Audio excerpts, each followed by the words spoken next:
Fellas, in the UFC, we get bad outcomes, we get good outcomes, but I'm going to be going through UFC outcomes that would save the UFC in fights that have already been announced. So some up-and-coming fights in the UFC that if it went a certain way, genuinely might save the UFC and restore humanity for the UFC. And we'll start off with the first fight, which is Stipe Miocic beating Jon Jones. Now, obviously, Stipe and Jones are going to be taking each other on in another scheduled fight. Obviously, they were scheduled last year, and now they're scheduled again for UFC 309 on November 16th. And if Stipe Miocic was somehow to become the heavyweight champion of the world, I honestly think it'd be the greatest day in MMA history. Stipe Miocic beating Jon Jones, becoming the heavyweight champion. It would save the UFC. The first reason, I'm going to go over a few reasons as well in each one. The first reason is Jon Jones deserves it. Jon Jones doesn't deserve this nice, kind, amazing, easy send-off to his UFC career. I'm not going to go into everything he's done, but he's not been the best to the UFC. He's taken steroids, he's done all these crimes, he's been an idiot to all these people, and now he's trying to get, ride off into the sunset by fighting Stipe Miocic, publicly ducking Tom Aspinall on multiple occasions on multiple different times, so that he can get an easy fight with Stipe, which he has actually said is an easy fight.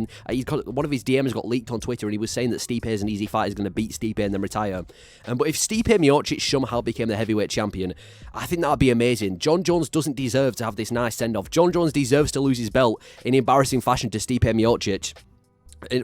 For ducking Tom Aspinall, picking an easy fight and everything he done in his career. Let's just imagine, right at the end of Jon Jones' career, when he thinks he's going to become the heavyweight champion, when he thinks it's all said and done, in his final fight, Stipe Miocic takes the belt off him and ruins his legacy. So Jon Jones deserves it. I don't think he deserves this nice, warming send-off in his UFC career. I think Stipe deserves to beat him. And the second reason is no one's giving Stipe a chance. On Tapology, Jon Jones is an 87% favourite.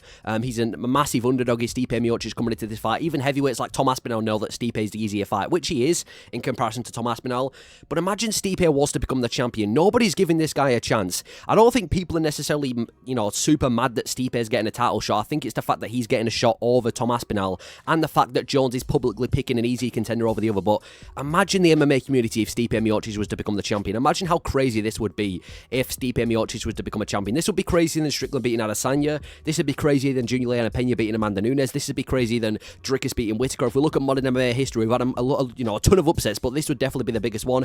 And how crazy would it be if throughout the legacy, the amount of guys Jones has faced throughout multiple different eras and multiple different times that no one's been able to beat Jones, and then Stipe Miocic in 2024, 42 years old, the guy that's limping into arenas, the guy that got knocked out in his last fight, the guy that's 42 years of age, if he was the guy to take the belt and hand the first proper loss to Jon Jones' career. So nobody's given a Stipe a chance. And the third reason is that the heavyweight division would probably move on.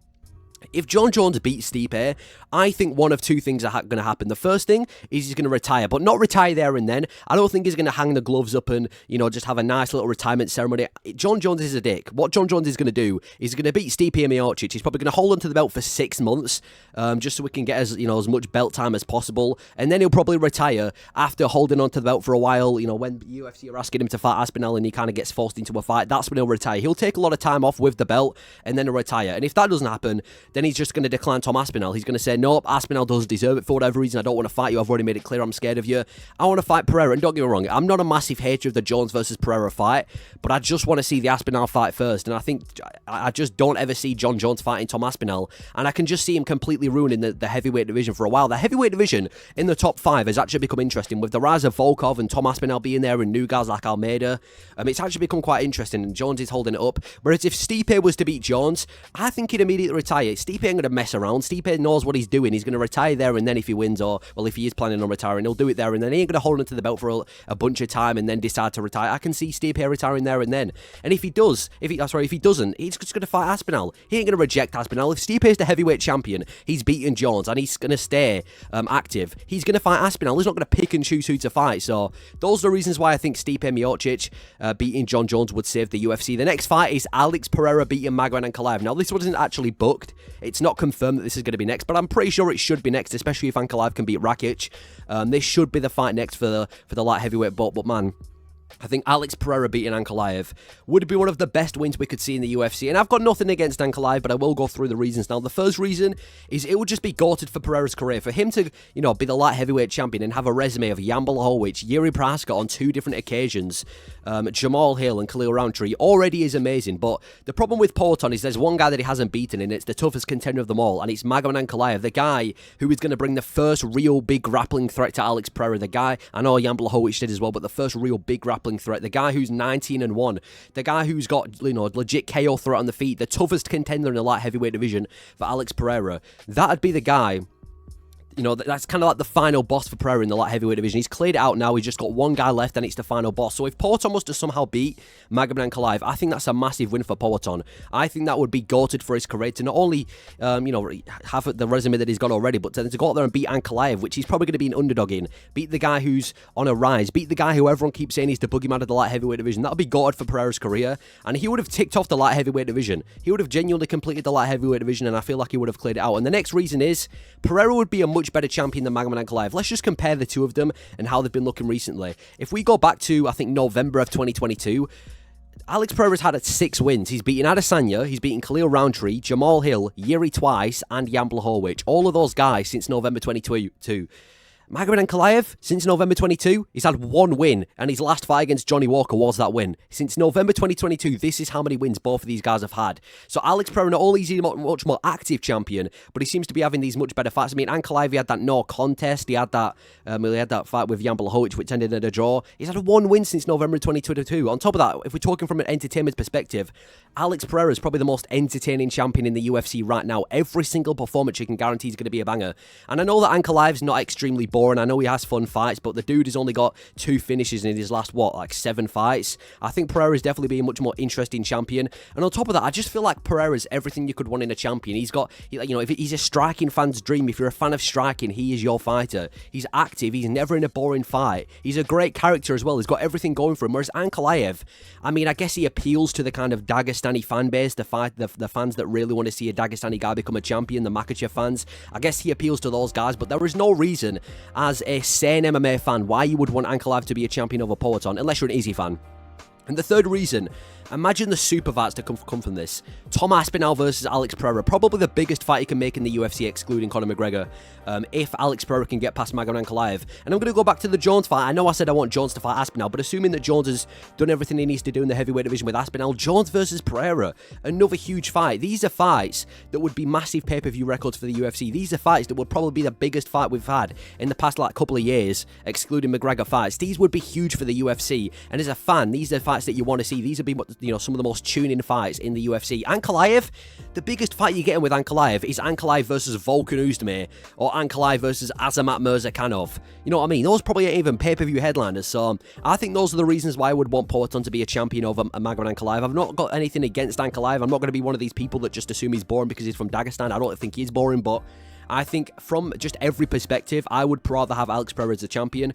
And talking to the light heavyweight division, Khalil Rountree beating Jamal Hill. Now, these guys are, well, everyone wants to see these guys go at it. They're not officially fighting each other or anything. They were scheduled earlier this year, but a lot of people want them to fight each other next. And if Khalil Rountree can get past Jamal Hill, that'd just be a fight that I think everyone would, that'll just be a result that everyone wants to see. The reasons why, first reason, Hill needs to be re-humbled.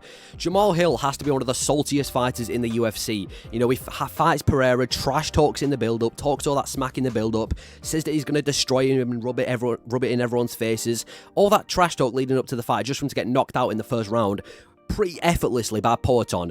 Okay, he still wasn't humbled from that. He's on, you know, Instagram commenting on the fight, saying that it was a fluke, saying that it was a bad stoppage, going to Alex Pereira's UFC events and yawning in the crowd. Khalil Rountree's the guy that we need to come and humble Alex Pereira, the guy who went to war with Pereira, the guy who went and actually battled with Alex Pereira, unlike Khalil Rountree, unlike Jamal Hill. Let me just say, Rountree's performance against Poatan was way better from both an entertainment standpoint and both from just how well he did.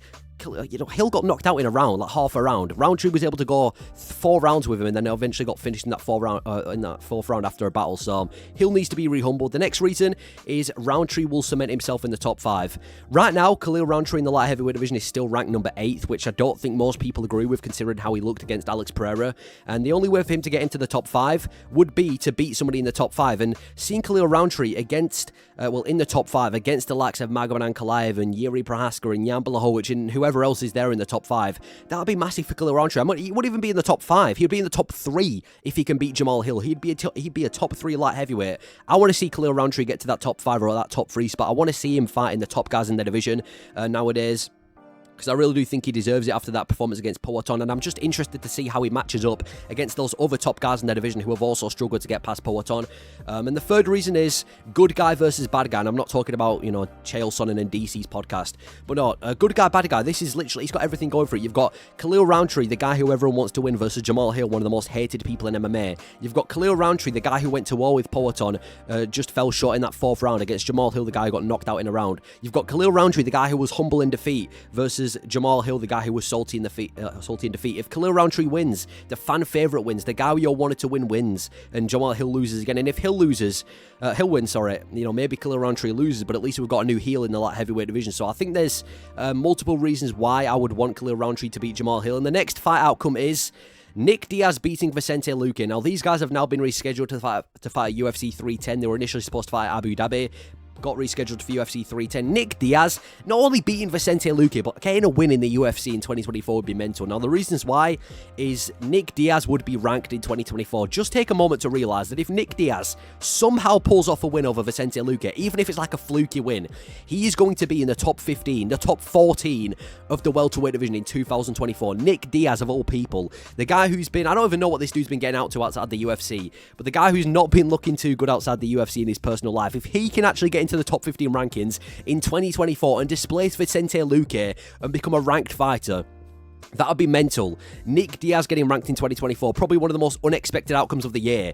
Imagine telling someone in like 2023 or 2022 that Nick Diaz is going to be ranked next year. I don't think anyone will believe you. The second reason is I just want to see Diaz win. The last time Nick Diaz won was all the way back in 2011 against BJ Penn. The last time that Nick Diaz won, Raul Rosas Jr. was 6 years old. Alex Pereira hadn't even started his professional kickboxing career, and the boxer Anthony Joshua wouldn't even become a pro boxer for another 2 years. He hasn't won in so long. It's been all the way since he fought BJ Penn in 2011. He tried to fight Robbie Lawler and get the win a couple of years ago, and he looked absolutely horrible in that fight. So I just want to see Nick Diaz get a win. Like, if you're going to see Nick Diaz win, give him somebody like Tony Ferguson or Nico Price, not Vicente Luque. But that's another reason why I want to see him win, because if he can get past Vicente Luque, he's going to be back in the winning column. And the third reason, it would be the biggest upset in UFC history. Nick Diaz getting a win against Vicente Luque. I don't care how many big upsets we've had. It would be the biggest in UFC history. Vicente Luque, the guy that finished Tyron Woodley, finished Randy Brown, the guy that was a massive favourite going into that fight with Bilal Muhammad. For Nick Diaz, of all people, not of all people, because I know many people have beaten Vicente Luque, but Nick Diaz to beat Vicente Luque, of all people, in 2024, I just think it will be mental. So those are the three reasons why I want to see Nick Diaz beat Vicente Luque. It would be an unexpected outcome. It would be one of the funniest and most unexpected outcomes of 2024, and it would probably break the UFC. And the next one is Dominic Reyes beating Anthony Smith. These guys were also scheduled for UFC 310. I just want to see Dominic Reyes beat Anthony Smith. I think it would be good for Reyes' career, and I also think it would be positive for Smith's career, because the first reason is Anthony Smith has no reason to compete. Anthony Smith, I've never seen someone try and drag a career on for so long. Apart from Tony Ferguson, he doesn't bring anything to the UFC. He's not consistent. He's not fun to watch. He's not going to go on a title run or anything like that. You look at his past couple of fights. He has that fight with Magomed Ankalaev where he got injured. He lost a decision to Johnny Walker. He beat Ryan Spann, a guy that he's already beaten before in a very close decision. He got finished by Khalil Rountree. Somehow came and fraud-checked Vito Petrino, which he just didn't have to do. Then he fights Roman Dolidze, a middleweight, moving up on short notice, and loses that by a boring decision. He just needs to retire at this point. I don't think anyone really needs to see him back in there. Like I said before, he's not winning consistently. He's not in entertaining fights. I think Dominic Reyes still has more potential nowadays in the UFC than Anthony Smith does. Anthony Smith, he needs to become an analyst in the UFC. He needs to go behind the scene commentary and start talking and breaking down fights, because fighting itself is not something that Anthony Smith needs to be doing. The second reason is Reyes on a winning streak. I don't think anyone would have predicted that Dominic Reyes was ever going to be on a winning streak again. He had that big fight with Jon Jones where he won, he got robbed, and then after that it was just a massive downfall. Got finished by Jan Blachowicz, finished by Jiri Prochazka, finished by Ryan Spann, and then he got booked to fight Dustin Jacoby a couple of months ago, finished Dustin Jacoby brutally in that first round, and now he's back in the winning column. And if he can go out there and beat Anthony Smith as well, he's going to be on a 2-fight losing streak, and we're going to see Dominic Reyes in the winning column in 2024. So those are reasons why I want to see Reyes beat Smith. But those are some UFC outcomes that would save the UFC. UFC outcomes that I hope turn out the way that I want them to turn out in the UFC. I'm not a massive, I'm not one of these guys that, just stresses over a loss or somebody losing in the UFC. But these are some outcomes that I genuinely think would bring eternal happiness to the UFC and UFC fans. So those are the results that I want to see. Let me know your thoughts. Thank you for watching.